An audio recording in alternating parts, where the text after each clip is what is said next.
how to cook with a pani puri. Now this is a pani. We need to first of all pudina, kotimira, chaat masala. This is chaat masala. Next is any of chaat masala or black salt, ఇంకా white salt, పచ్చిమిర్చి మిక్సీకి వేసుకొని కొంచెం బఠానా ఒక 2 spoons బఠానా కూడా వేసేసి మిక్సీకి వేసుకుని ఒకటి పక్కన పెట్టుకోవాలి. సాల్ట్ అండ్ నిమ్మకాయ రసం కూడా వేసుకోవాలి. ఇందులో సాల్ట్, నిమ్మకాయ రసం ఒకటి ప్లస్ చింతపండు రసం.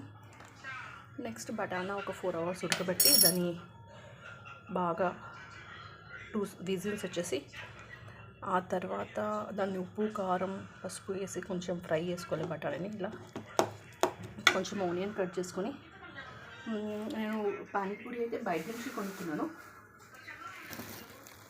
ఇది పానీపూరి. దీన్ని జస్ట్ ప్లేట్లో సర్వ్ చేసుకుని పానీని సర్వ్ చేసుకోవడమే. అంతే. 5-6 పూరీస్ని ఇలా పెట్టుకొని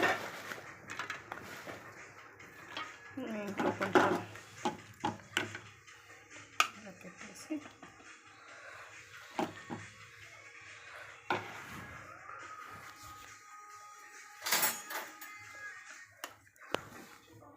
హోమ్ మేడ్ పానీపూరి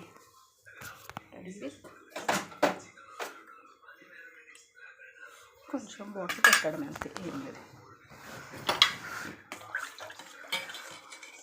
మ్యాక్స్ మనం పూరీలు ఇంట్లో చేసుకుంటే అస్సలు రావు. కాబట్టి ప్యాకెట్ అనేది మనకి 40 to 50 రూపీస్ ఉంటుంది. దాంట్లో ఒక 40-50 పానీపూరీస్ ఉంటాయి. బెస్ట్ వే అదే తీసుకొని ఇంట్లోనే ప్రిపేర్ చేసుకోవాలి. Thank you for watching.